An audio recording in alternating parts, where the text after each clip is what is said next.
stabbed in the Priest Popple area of the town on Friday and died in hospital. A 16-year-old boy was also injured in the attack. The accused, who can't be named for legal reasons, has also been charged with attempted murder and possession of an offensive weapon. The Housing Secretary has admitted that faulty government guidance allowed the Grenfell Tower tragedy to happen. Michael Gove says the whole system of building safety wasn't policed effectively enough. He's expected to announce a 6-week deadline for developers tomorrow, forcing them to sign a contract to either fix their unsafe homes or be banned from building new ones. The fire at the residential tower block in West London killed 72 people in 2017. Boris Johnson was reportedly told to stop asking Richard Sharp for advice about his personal financial matters just 2 weeks before he was announced as the new chair of the BBC. According to the Sunday Times, Mr Johnson, who was Prime Minister at the time, was warned by officials to stop discussions in December 2020. Mr Sharp, a former banker, is facing calls to resign after it emerged he introduced the former PM to a guarantor for a loan. The government will publish an urgent emergency care plan tomorrow to try and tackle pressures on the NHS. It comes as the Health Department have announced plans to build virtual beds, caring for tens of thousands of elderly and vulnerable people at home. The Health Secretary admitted there was no quick fix, but said this immediate action to shift care away from hospitals will reduce waiting times. But the Shadow Health Secretary, Wes Streeting, has accused the government of sticking plaster politics. It seems we've gone from 40 new hospitals to hospitals at home. I think a lot of people will say, well, how will I be able to be treated in my own home if the government's half the number of district nurses who are essential to provide support in the community? I think this is a government that's run out of steam, run out of ideas, and isn't able to deal with the fundamental problems of the NHS, and so they're resorting to sticking plasters. In the US, the specialised police unit that included the 5 Memphis officers charged with the murder of TYRE NICHOLS has been permanently disbanded. It comes as protests continued across several cities overnight after police body cam video was released showing the officers beating the 29-year-old. He died 3 days later. In a phone call, the Nichols family and their lawyer have urged President Joe Biden to introduce the George Floyd Justice in Policing Act to local forces after federal forces adopted it last year. Ben will tell you, Mom, Dad, I couldn't get that passed, but what I did do by executive order, I made sure every federal agent has to abide by that act. And so, well, that's a start. We got to get it from local police. Dame Esther Ranson has revealed she's been diagnosed with lung cancer, but said she's remaining optimistic. The 82-year-old admitted it's been difficult keeping her diagnosis a secret and that she wanted to share the news in her own words.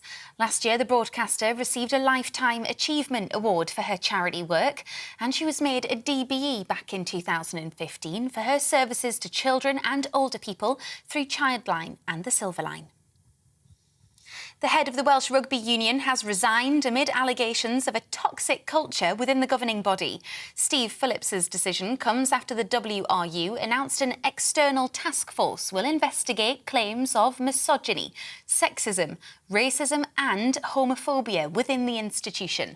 Former Wales winger Nigel Walker has become acting chief exec and has warned of an existential crisis for Welsh rugby ahead of the Six Nations.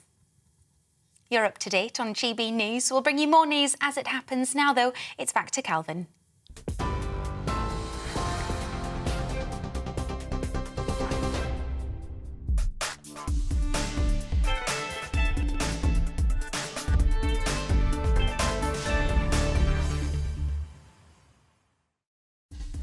Hello and welcome to the Common Sense Crusade with me, Calvin Robinson. Here's what's coming up this afternoon. Nadhim Zahawi has been sacked as a Tory party chairman as an ethics inquiry into the handling of his tax affairs found a serious breach of the ministerial code. But does Zahawi's sacking seriously damage the Tories' credibility? And did Rishi act too late in sacking him? Then, later on, a 175-year-old heritage-listed church with links to the royal family and author Lewis Carroll has been destroyed in a fire. I'll be joined by the Reverend David Ackerman to discuss what's next for the local community. And in a book published after his death, Pope Benedict XVI warned of the intolerance of the West. The associate editor of the Catholic Herald, Simon Coldwell, joins me to talk about the book. And of course, you can join in any of our discussions by emailing gbviews@gbnews.uk or by tweeting at GBNews. Deres vol.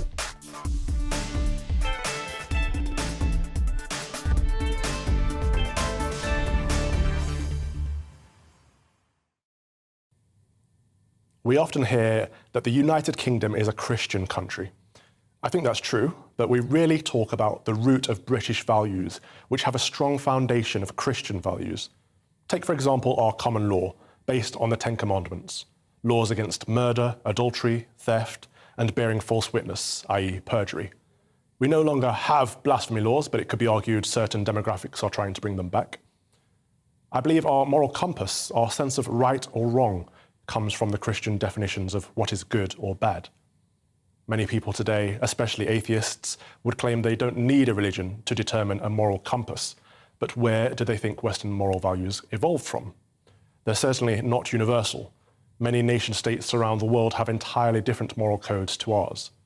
Christ summarized the greatest commandments as love God and love your neighbor as yourself.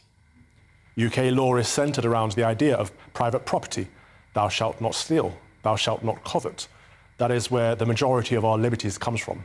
Possession is 9/10 of the law. The same goes for nation states. The Bible tells us that God decreed the nations and tribes for our inheritance. When the Most High divided to the nations their inheritance, when he separated the sons of Adam, he set the bounds of the people according to the number of the children of Israel. This is why I think a government's number one job is to protect those borders. Because without borders, we have no nation. I believe many of us would say that globalism is the greatest threat to national sovereignty in the modern age. And I would certainly say that projects like the WEF, WHO, and the UN are pushing for what's essentially one world government. The Bible strongly advises against such an idea. Human rights are a relatively modern concept.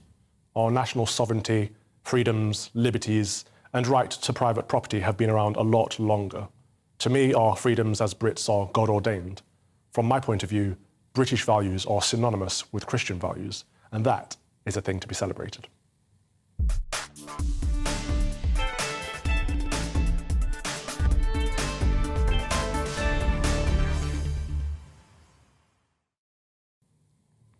It was announced this morning that Nadhim Zahawi has been sacked as Conservative Party chairman after he admitted to paying a penalty to resolve a multi-million-pound tax dispute with HMRC whilst he was Chancellor of the Exchequer.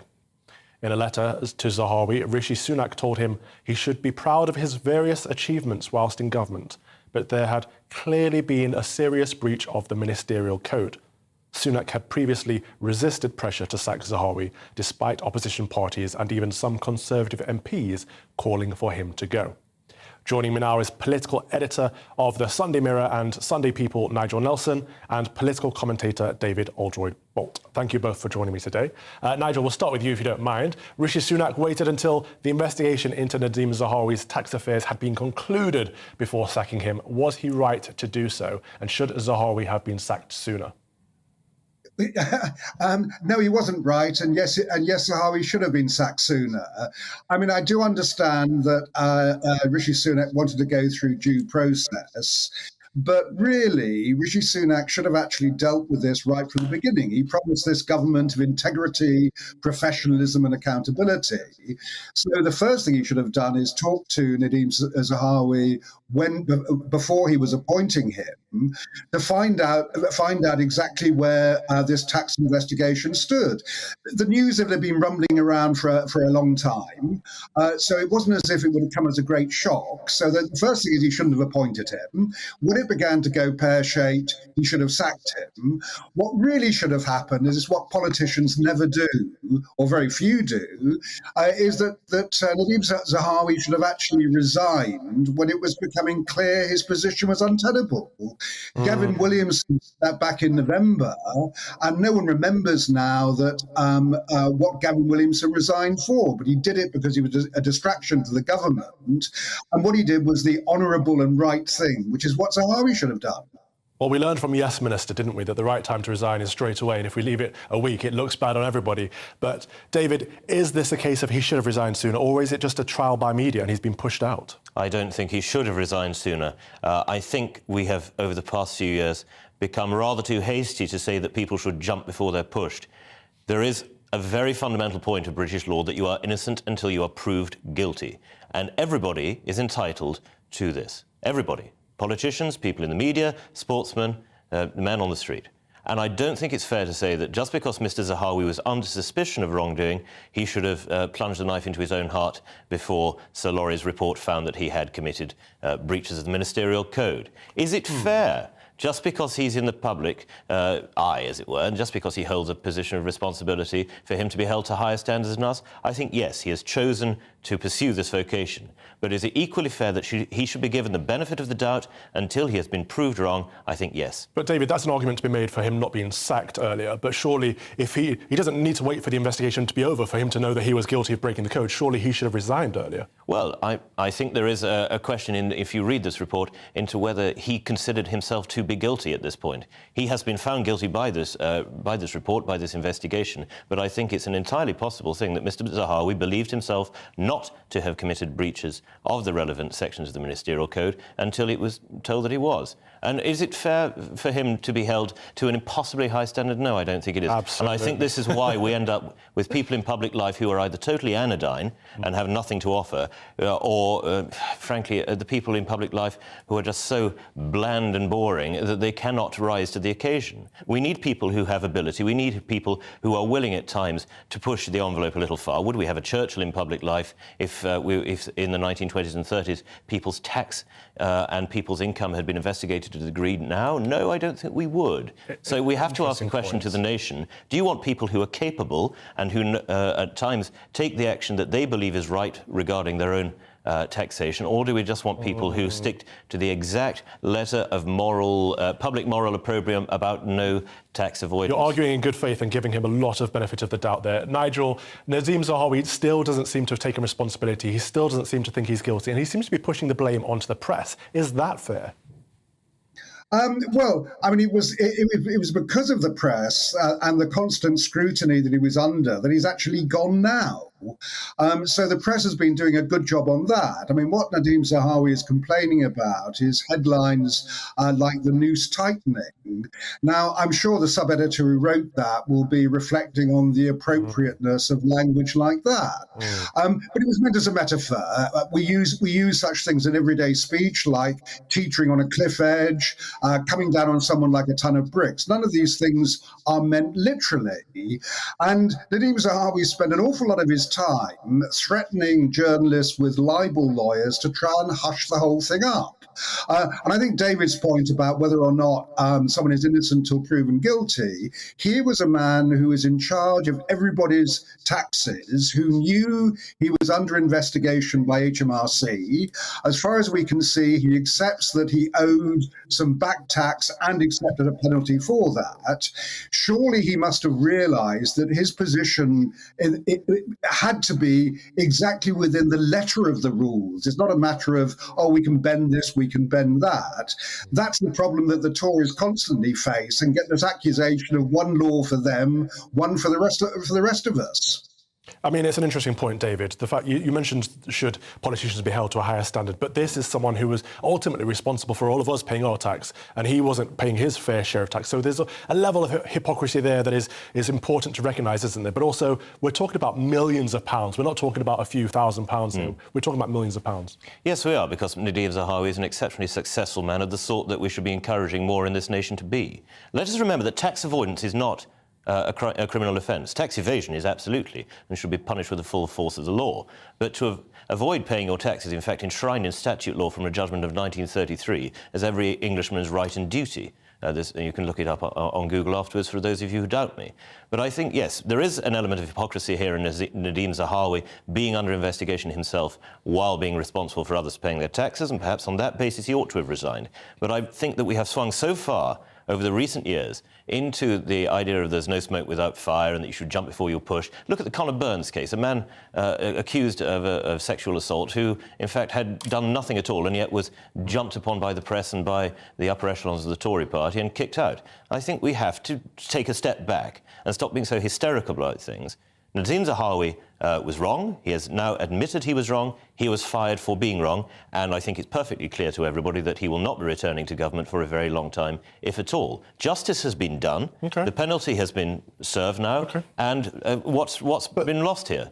Nigel, does this not highlight the issue at hand, though? You know, most people in this country will not know the difference between tax avoidance and tax evasion. It seems like something that the elite, a difference the elite put out there in order to cover their own backs because they have money to play around with. And we've heard for many, many months now that Nadeem Zahawi had nothing to do with YouGov, especially when polls came out in favour of the government policies on lockdowns and COVID from YouGov. We heard he had no ties there whatsoever. And now we hear, actually, he had millions of pounds in dividends coming from YouGov, and this is why he's at risk of tax evasion or avoidance? Which one was it? This is avoidance. Avoidance. Yes, I mean, it is important to actually stress the difference, as David has just done, between evasion and avoidance. But the whole point is that we have a man here who was Chancellor. He was in charge of HMRC at the time that the investigation was going on. On Wednesday, nearly 500,000 people will come out on strike in support of the pay claims because of the cost of living crisis. Those people pay their taxes in full and on time. They have every right, as everybody in this country who pays taxes, to expect the Chancellor to be doing exactly the same thing. Well, thank you very much, both of you. That was political editor of the Sunday Mirror and Sunday People, Nigel Nelson, and political commentator David Aldroyd-Bolt. Cheers for your time today. Now, in a letter to the Prime Minister posted after he was removed from office, Nadeem Zahawi said serving in government had been the privilege of his life after being blessed with his loving family. He later continued, "You can be assured of my support from the backbenchers in the coming years." Plenty more to come this afternoon on my Common Sense Crusade. After the break, a 175-year-old heritage-listed church with links to the royal family and author Lewis Carroll has been destroyed in a fire. I'll be joined by the Reverend David Ackerman to discuss what's next for the local community. But first, let's take a look at the weather. Hello there, I'm Jonathan Vaughtry with your latest weather update from the Met Office. Hope your weekend has been going all right. As we bring it to a close, there are two cold fronts across the UK. This one in the far south is a fairly weak feature, just bringing some patchy outbreaks of rain to southern Wales and southern areas of England.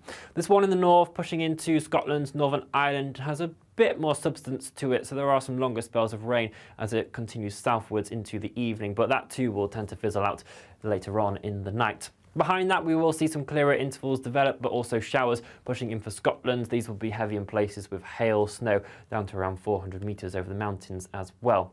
A fairly brisk night for all of us with the winds, so frost is not too much of a worry as a result of that. Towns and cities around 4 degrees Celsius, but perhaps down a bit lower than that in some sheltered areas. Otherwise, once we move into the start of Monday, a lot of sunshine to be had for many of us. There will be a bit of cloud lingering in the far southwest to begin with, and the breeze just will remain a bit strong in the northeast as well, but not too bad of a start to the new working week. Temperatures will be around 9, maybe 10 degrees across southern areas of England, but it will be noticeably cooler tomorrow than today across parts of Scotland. During the afternoon and into the evening, we'll then see the cloud push in across Northern Ireland and then later into Scotland as well, further outbreaks of rain coming through here. And Monday night is relatively a repeat pattern of Sunday night, where we see that next band of rain pushing southwards again, fading out and turning patchier as it eventually moves across areas of Wales and into central southern England, with showers, blustery showers, following behind for parts of Scotland and Northern Ireland. That cold front will continue to push its way southwards into Tuesday, but behind that we get another squeeze in the isobars, bringing some fairly strong winds to Scotland as we move overnight Tuesday and into Wednesday. So there is a yellow warning in force for that. Otherwise, enjoy the rest of your day.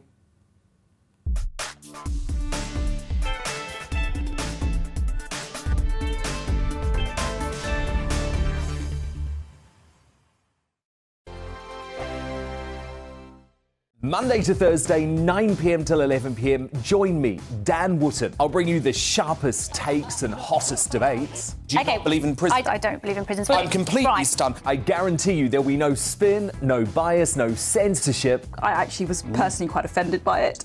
and no reason to go to bed. So I guess they've always been quite woke. That's Dan Wootton tonight on TV, radio and online, Monday to Thursday from 9 p.m. till 11 p.m. on GB News, the People's Channel, Britain's news channel.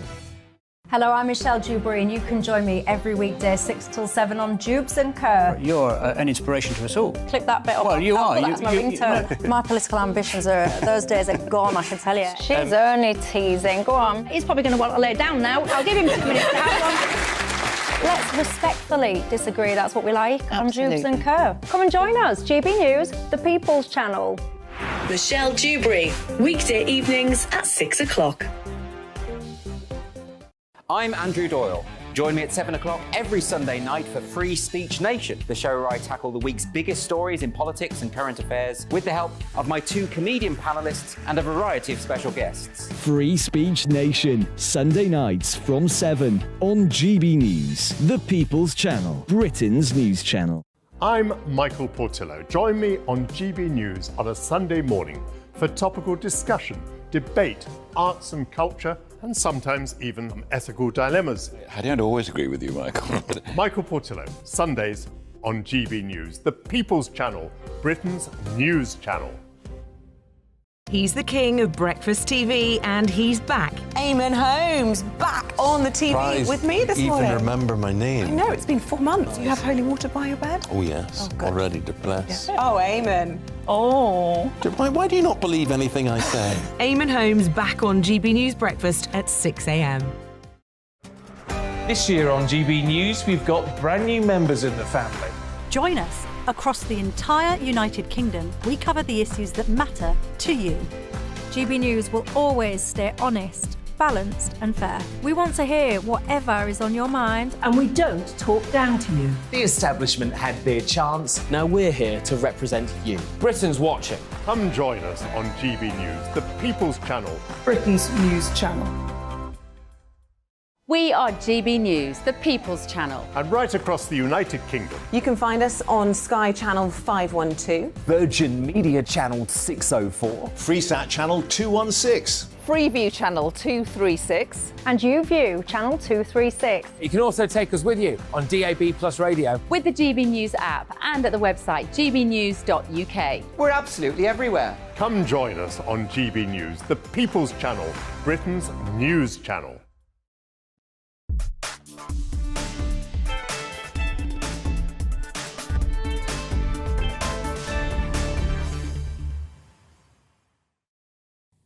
Welcome back to the Common Sense Crusade with me, the Reverend Calvin Robinson, on your TV, online and on your wireless.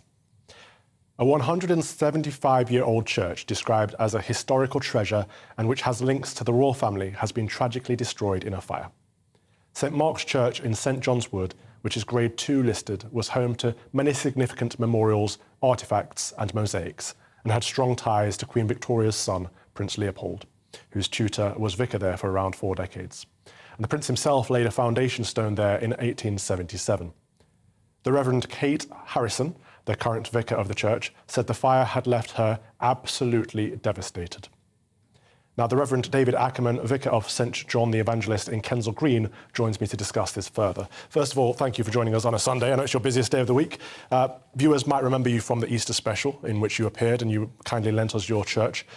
You've experienced damage yourself, great damage, haven't you, at your church, or well, your church has?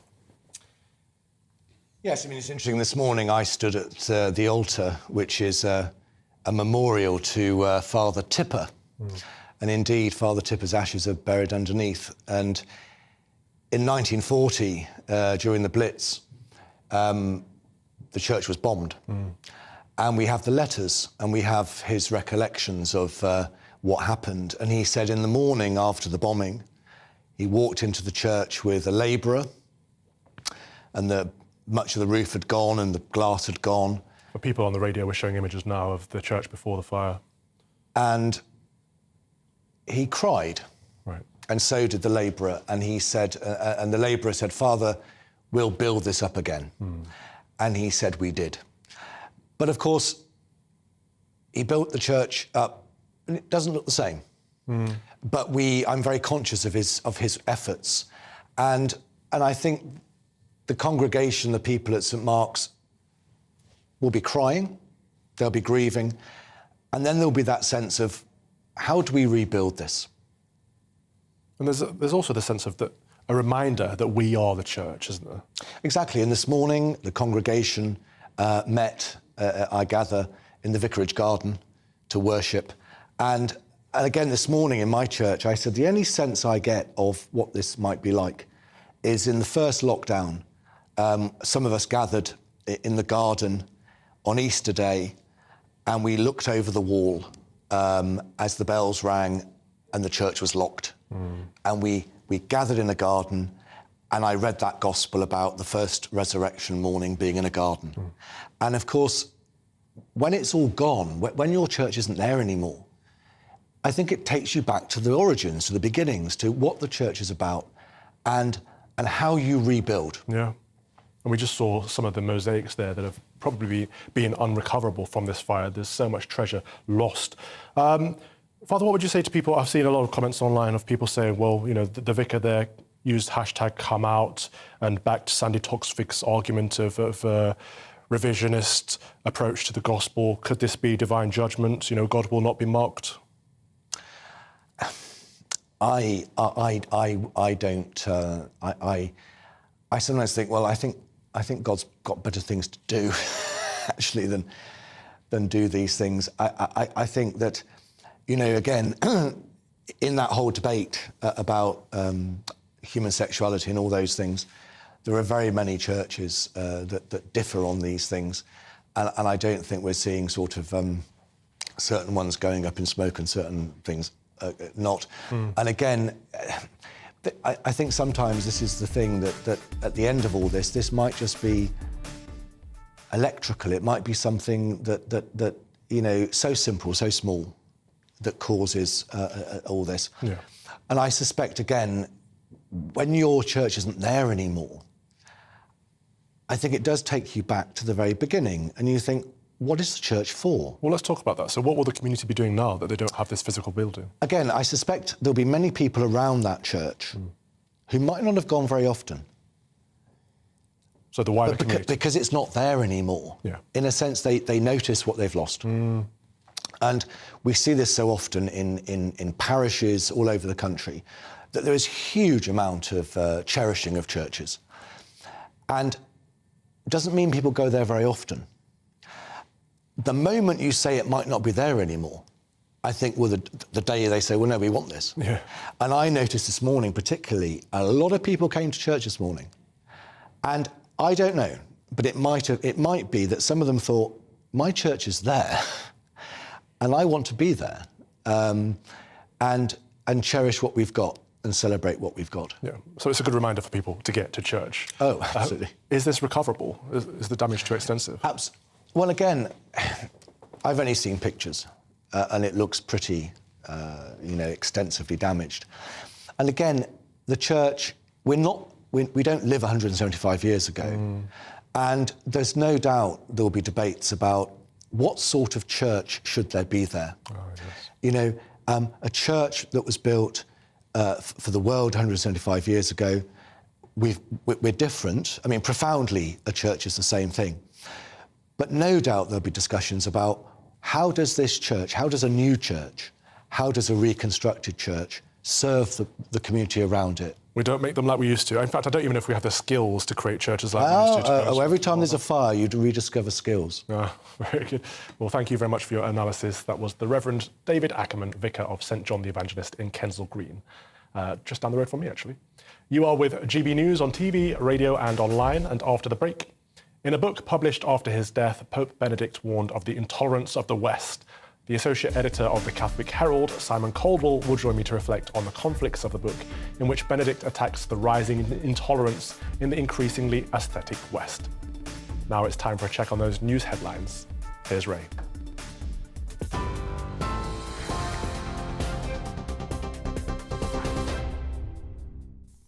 Thank you, Father. It's 3:32. Here's the latest. Nadeem Zahawi has been sacked from the government after an ethics inquiry found a serious breach of the ministerial code. The former Tory party chair faced questions over his tax affairs after admitting that he'd paid a penalty to HMRC for an error linked to shares in the polling company YouGov. In a letter, Mr Zahawi assured the Prime Minister that he'll continue to support the government from the backbenches. A teenager has been charged with the murder of 15-year-old Holly Newton in Hexham. She was stabbed in the Priest Popple area of the town on Friday. A 16-year-old boy was also injured in the attack. The accused, who can't be named for legal reasons, has also been charged with attempted murder and possession of an offensive weapon. The Housing Secretary has admitted that faulty government guidance allowed the Grenfell Tower tragedy to happen. Michael Gove says the whole system of building safety wasn't policed effectively enough. He's expected to announce a 6-week deadline for developers tomorrow, forcing them to sign a contract to fix their unsafe homes or be banned from building new ones. The fire at the residential tower block in West London killed 72 people in 2017.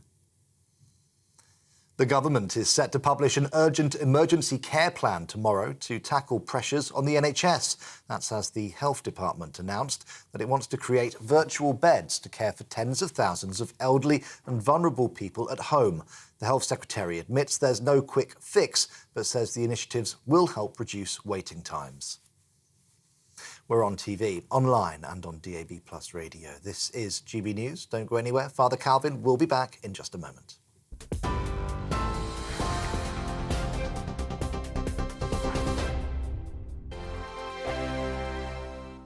He's the king of breakfast TV, and he's back. Eamon Holmes, back on the TV Surprised with me this morning. even remember my name. I know, it's been 4 months. You have holy water by your bed? Oh, yes. Already to bless. Oh, Eamon. Oh. Why do you not believe anything I say? Eamon Holmes back on GB News Breakfast at 6 a.m. Every weekend, it's Mark Dolan Tonight. Bigger and better, starting at 8 p.m. Friday and Saturday. Can't be too safe. Bring it on. Has there ever been a more innuendo feature? And Sundays, we're on at 9. It's ridiculous. Just get on with it. Maybe you should get a proper job. Only on GB News, the People's Channel, Britain's news channel. I'm Michael Portillo. Join me on GB News on a Sunday morning for topical discussion, debate, arts and culture, and sometimes even ethical dilemmas. I don't always agree with you, Michael. Michael Portillo, Sundays on GB News, the People's Channel, Britain's news channel. Hello, I'm Michelle Dewberry, and you can join me every weekday 6 till 7 on Jubes and Kerr. You're an inspiration to us all. Clip that bit up. Well, you are. That's my ringtone. My political ambitions those days are gone, I can tell you. She's only teasing. Go on. He's probably going to want to lay down now. I'll give him 2 minutes to have one. Let's respectfully disagree. That's what we like on Jubes and Kerr. Come and join us. GB News, the People's Channel. Michelle Dewberry, weekday evenings at 6 o'clock. Monday to Thursday on GB News, it's Bev Turner Today from 10 a.m. We're going to be here for you, our GB News family, to keep you up to date, but also make you smile. The guy went from puberty to adultery. And I can't wait to bring a few of my own opinions. I have no time for cultural totalitarianism. We'll engage in passionate, but always polite debate, with your thoughts and opinions at the centre of it all. Only on GB News, the People's Channel, Britain's news channel.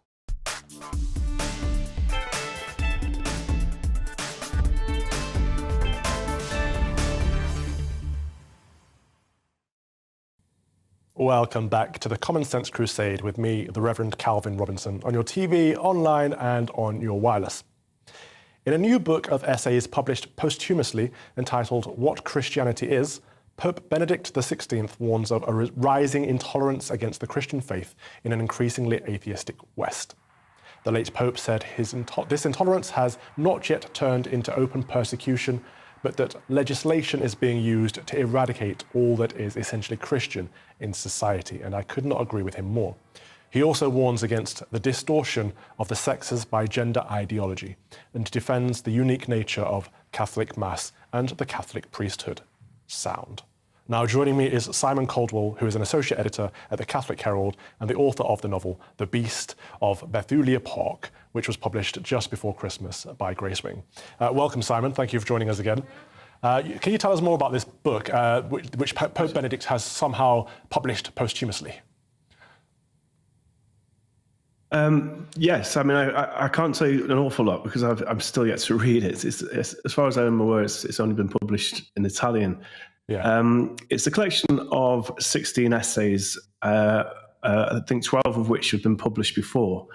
The Pope wanted to publish them, the book to be published posthumously, and I think part of that reason was that he expected a backlash, especially from Catholics in his native Germany, where many of them opposed his teaching and the orthodoxy of his teachings. There's a situation there where people want to redefine Catholic teaching, especially in areas of sexuality. They want to conform more with the zeitgeist. And Benedict really has restated the Catholic faith in a series of essays which touch on things that matter to him. And one of the, as you rightly pointed out, one of these essays talks about the rising intolerance of Christianity in the West and the redefinition of human rights, the rise of new and destructive ideologies and how they are really eroding religious liberty. He says in the book, that is not yet turned into open persecution. It manifests itself in an increasingly authoritarian way with the aim of achieving, by appropriate legislation, the eradication of all that is essentially Christian. And I think that's what, anybody with two glass eyes can see that's what's happening in society today. Absolutely. I mean, there's so many of these stories that we just don't have the time to cover them all. But one that I wanted to talk about today was the LSE University has renamed its terms from Michaelmas, Hilary and Trinity to winter, spring and summer. It's devoid of beauty. It's dull, but it's also removing Christ, isn't it? And we see this everywhere today. Yeah. But what I want to ask you, Simon, is what can be done about the Germans and their heterodoxy? Well, I think what anybody who really loves Jesus and loves the church, then they need to be holy. And the church has always been in crisis, and the antidote to evil within the church, whatever it is an increase in holiness among its members. And we don't always have to look to the Pope or the bishops or the priests to provide that. It's for every single baptized person to strive in their lives to live good lives and to be holy people. And we can be confident that in every generation, Jesus will always raise saints in his church. It will always point us towards what is right and what is good and what is true. Absolutely. We're seeing similar problems in the church capital C, aren't we? All over the world. Right here in the United Kingdom, we obviously have the Church of England pushing for heterodoxy on the issue of same-sex marriage and gay blessings and all of this stuff. I know you're looking at it from a Catholic perspective, but do you see the Catholic Church as a safe harbour, for example, Anglicans that are looking for a home in Orthodoxy? I think the Catholic Church has its fair share of problems, but I think it's stronger than the Anglican Communion in that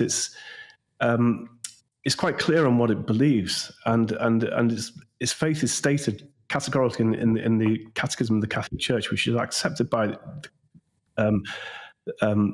all Catholics. They can't. Nobody will tell you that this isn't what the Catholic Church believes. And on the matter of homosexuality, for example, the teaching is absolutely clear.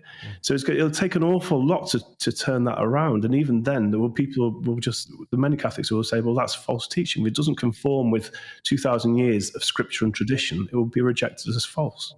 Well, what worries me about that is that Pope Francis did an interview a few days ago where he condemned laws that outlaw homosexuality and said homosexuality isn't a crime. Now, surely the Pope should be concerned about sin, not crime. Why is this area being greyed? Well, I think he was talking about the many places in which people could be persecuted because they have a strong same-sex attraction. And the Catholic Church doesn't want to see people persecuted for their sexual orientation. But that doesn't necessarily mean that it approves of same-sex sexual activity. In the same way, that's not going to approve of adultery or fornication or pornography or masturbation and things like that. But it doesn't necessarily mean that certainly in adultery and fornication, you wouldn't criminalise them. And that's what the Pope was saying. And he's saying that and the Catholic Church teaches that people who have these tendencies should be treated with compassion and fairness and justice. So that's why he's saying it's not a crime. Okay, well, thank you for that analysis, Simon Caldwell, author and associate editor of the Catholic Herald. Scotland is in the midst of another transgender prisoner row after it emerged that Tiffany Scott, a biological male who has not undergone any medical transition procedures and who is serving an indefinite sentence, will be transferred to a woman's prison. Scott has been described as being one of the most menacing people in the Scottish prison system after a string of violent crimes against women, including assaulting a nurse, attacking female staff while being held in a men's prison, and stalking a 13-year-old girl by sending her letters. To give their thoughts on this story are policy researcher Laurie Laban and author of the book Obedience is Freedom, and academic Jacob Phillips. Now, Laurie, let's start with you. Surely allowing a violent biological male criminal into women's prisons is as ridiculous as letting the fox into the henhouse. Yeah, I don't think that people who are a threat to women should be around them in those kind of settings. And I guess it's sort of full stop at that, really. Lovely answer. So does this case prove both the lunacy and danger of Sturgeon's gender recognition reform bill? I think it's a stretch to say that, because then we have to consider all of the innumerable other instances that we can imagine in which you don't have violent criminals in the context of the prison estate who, there's loads of other people in society who want to explore, have a gender that they might not have been assigned to at birth, and to lump them all into the same bracket, I think is disproportionate. Okay. Jacob, we're already treading into dangerous water with the terminology we're using. I don't think gender is something we're assigned at birth. It's something that is recognised biological inherently in us at birth. But what are your thoughts after you read this story? Well, I just can't help but pull back and just wonder how on earth we got here. And the answer to that question is Nicola Sturgeon and her political allies having a fanatical belief in the almost sacred status of gender self-identification. It is linked to the bill insofar as this bill enshrines the principle of gender self-identification in a way which doesn't take account of other considerations. This flashpoint over, people guilty of appalling sexual violence being put in women's prisons with vulnerable female prisoners is but one example of what can happen when gender self-identification is considered to be something which trumps all other considerations. But that is it, isn't it? This is Sturgeon prioritising ideology over women's safety. I would certainly agree with that, yes. And I think Sturgeon's response has actually been quite concerning insofar as she said the other day that people that are complaining about this is just a cloak often for transphobia. She even implied racism, kind of ... which I found quite appalling, really. I mean, if you're walking down the street and you see a burning building and you run in to try and help someone, Nicola Sturgeon would wait outside and just say, well, you've never shown any interest in burning buildings before. People are seeing this as a crisis situation and they're speaking out of concern, of course, for female prisoners, but out of concern for the other flashpoints that might be coming down the road were this bill to become law. And Laurie, on the other side of that argument, Nicola Sturgeon has said that people who criticise her gender laws for the impact they could have on women's rights are using feminism to hide their transphobia. Do you agree with that? I think that the tone of the debate has got pretty heated, and I wouldn't associate myself with what Nicola Sturgeon is saying necessarily. I think that on these specific issues, we have a situation where the Scottish prison service on a case-by-case basis has to consider these requests, right? And it is a very difficult thing to do in some cases. In these cases, it doesn't look that difficult. People who are violent towards or threats towards women should not be in a part of the prison estate that mean that there could be a threat there. So I think we really have to be very clear about the extreme cases of people who are violent, who are rapists, who are a threat to certain groups within the prison system, and then the wider picture of people who are not violent criminals, who are peaceable, who are in society and are trans people. And we then have to think about the process by which they can properly live their lives as trans people, as the Scottish government agreed should happen, as the British government, the UK government agreed should happen. So we must make sure that we are trying to separate these two things out. Though I understand why people are concerned, because these are obviously such shocking cases. Can they, Jacob, can they be separated out? Because gender-critical people like myself have warned about this situation time and time again, and it seems to be repeatedly happening. Can we look at this in a case-by-case situation? Because the Scottish Government U-turned on the case of Isla Bryson earlier this week, and if Sturgeon is forced to U-turn on this situation as well, should that not mean that the Scottish Gender Reform Bill is just turned out to be, her undoing? Well, I think there's an important point here.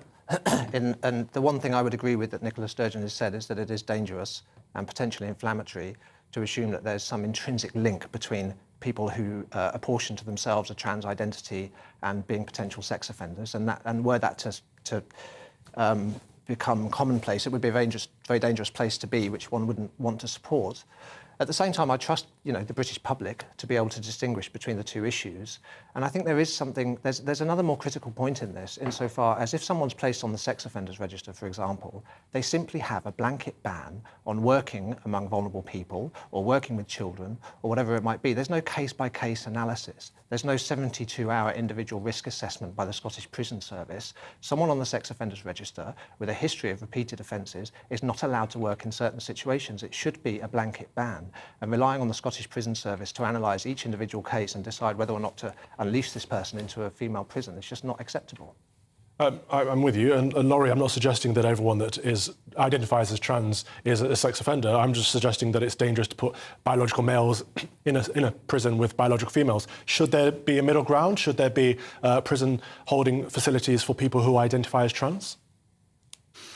Yeah, I mean, that I don't know enough about the ins and outs of the Scottish prison estate, right? I read earlier on that there's, I think it was at one point, there were only 16 trans people in the context of entire Scottish prison estate. So the fact that we could look at these on a case-by-case basis, I think, is apt in the sense that it's got a smaller prison population size. Now, that doesn't mean that I'm then saying that in any way that should normalise people who are a threat to other people in jails. Absolutely not. Go back to my answer to your first question. If a person is a threat to a particular group in the context of prisons, they should not be in a situation where they could manifest that threat. Full stop. Very well said. If there's only 16 people that this affects, I don't know why the Scottish Government is spending so much time looking at laws around this area. But a Scottish Prison Service spokesman said to us, decisions by the SPS as to the most appropriate location to accommodate transgender people are made on an individualised basis, informed by a multidisciplinary assessment of both risk and need.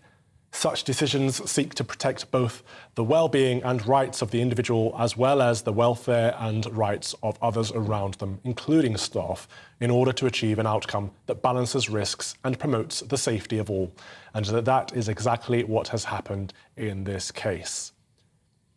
Before we move on today, let's have a look at what you guys have been saying about today's topics.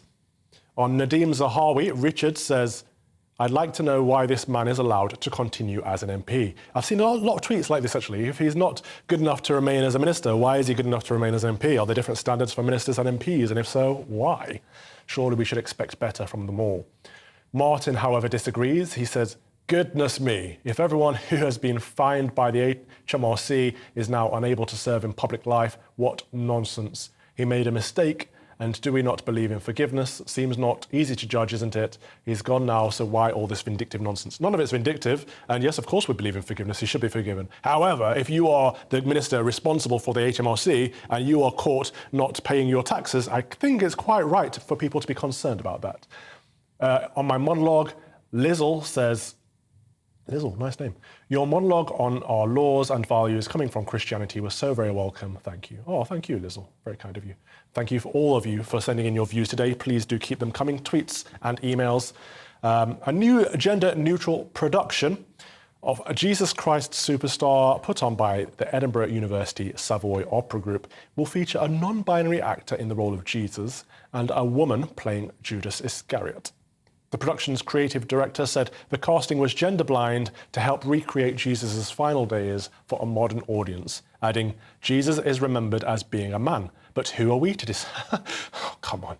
It has, however, proved controversial, with several posters for the show being vandalised. Who are we to decide indeed? We are not to decide, it is written. Policy researcher Laurie Leyburn and author and academic Jacob Phillips are still with me. Laurie, do you see the decision to cast a non-binary actor as Jesus as problematic in any way? Look, I'm pretty into freedom, and I'm pretty open to anyone who wants to go and see certain types of performances, right? My first criteria for that role in that particular, Jesus Christ Superstar, is if they're an absolutely brilliant tenor singer. And if I didn't like the way the characterization was done, it's then up to me to not go and see that performance, or, maybe even send a letter saying I would have written it slightly differently. But I'm someone who believes that if people want to be creative in certain ways, they can put things on. They should have those freedoms, those creative freedoms. And if people don't like them, then they can elect not to go. It's an interesting one. I'm not, as a Christian, I'm not offended by it. I don't care who plays Jesus as long as they play him as a man. But this is the point, isn't it? They're getting political, Jacob, in that they're purposefully casting a woman as Judas. They've got a non-binary person as Jesus. They are making a point here, right? I think they are, and the casting of a woman as Judas is in itself interesting, because women always seem to come out the worst with this kind of gender ideology is afoot. But I think, I don't think that Jesus was chosen for being a great tenor. I think it's an attention-seeking move.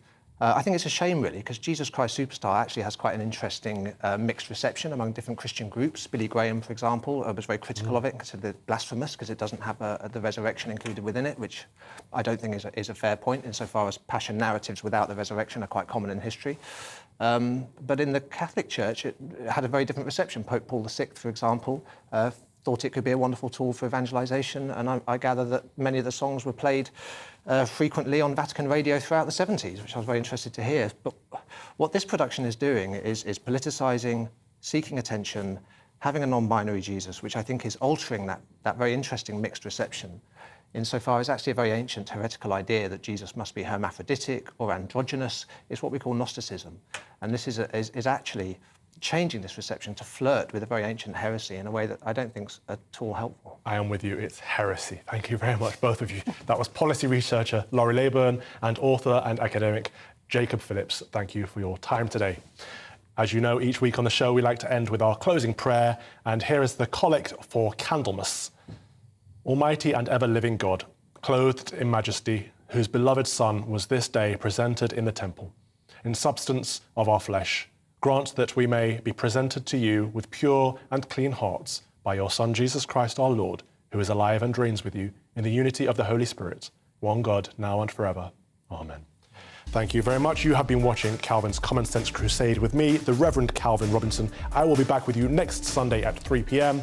Nana Okoye is up next, but before that, here is your weather forecast. Have a good Sunday. Deus Vult. Hello there, I'm Jonathan Vautry with your latest weather update from the Met Office. Hope your weekend has been going all right. As we bring it to a close, there are two cold fronts across the UK. This one in the far south is a fairly weak feature, just bringing some patchy outbreaks of rain to southern Wales and southern areas of England. This one in the north, pushing into Scotland's Northern Ireland, has a bit more substance to it, so there are some longer spells of rain as it continues southwards into the evening, but that too will tend to fizzle out later on in the night. Behind that, we will see some clearer intervals develop, but also showers pushing in for Scotland. These will be heavy in places with hail, snow, down to around 400 metres over the mountains as well.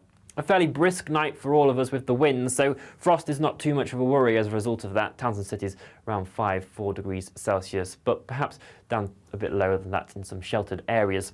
Otherwise, once we move into the start of Monday, a lot of sunshine to be had for many of us. There will be a bit of cloud lingering in the far southwest to begin with, and the breeze just will remain a bit strong in the northeast as well, but not too bad of a start to the new working week. Temperatures will be around 9, maybe 10 degrees across southern areas of England, but it will be noticeably cooler tomorrow than today across parts of Scotland. During the afternoon and into the evening, we'll then see the cloud push in across Northern Ireland and then later into Scotland as well, further outbreaks of rain coming through here. And Monday night is relatively a repeat pattern of Sunday night, where we see that next band of rain pushing southwards again, fading out and turning patchier as it eventually moves across areas of Wales and into central southern England, with showers, blustery showers, following behind for parts of Scotland and Northern Ireland. That cold front will continue to push its way southwards into Tuesday, but behind that we get another squeeze in the isobars, bringing some fairly strong winds to Scotland as we move overnight Tuesday and into Wednesday. So there is a yellow warning in force for that. Otherwise, enjoy the rest of your day. Monday to Thursday, 9 p.m. till 11 p.m. Join me, Dan Wootton. I'll bring you the sharpest takes and hottest debates. Do you not believe in prison? I don't believe in prisons. I'm completely stunned. I guarantee you there'll be no spin, no bias, no censorship. I actually was personally quite offended by it. And no reason to go to bed. So I guess they've always been quite woke. That's Dan Wootton tonight on TV, radio and online. Monday to Thursday from 9 p.m. till 11 p.m. on GB News. The People's Channel, Britain's news channel.